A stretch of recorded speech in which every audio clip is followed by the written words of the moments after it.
سلام دوستان خوبم، وقت شما بخیر. با یکی از ویدیوهای آموزشی شناخت لوازم موتور خوش آمدید. من برای شما قطعات لوازم موتور دانه به دانه یک به یک آموزش میدم. کانال ما را دنبال کنید. آره، ما در خدمت شما هستیم. هر روز یکی ویدیو، دو تا ویدیو برای شما به اشتراک میذاریم. نگاه کنید، هرچی آگاهی شما بالا بره بهتره. در خدمت شما هستم.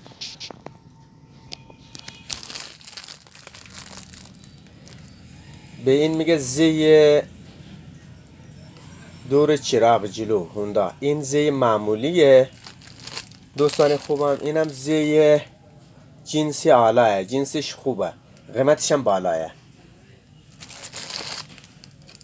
جک وسط هوندا تیز رو، جک وسط هوندا انواع و اقسام جک وسط داره.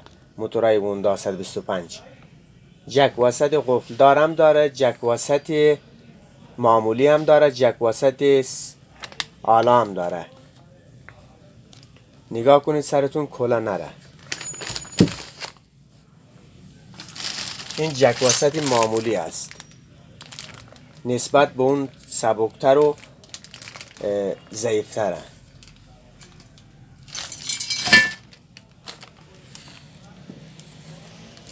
اینا از نوع کشی باربند جنسش درجه یک آلا.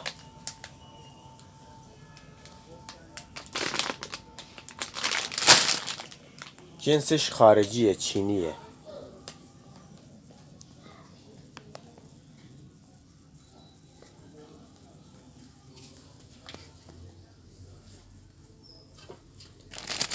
جاپایه های اوندا اینا جاپایه های آلایه. جاپایه دوم، جاپایه نفر دوم بهش میگه. جاپایه گرده نفر دوم بهش میگه. جنسی درجه یک آلا. جنسی معمولیش هم اینایه.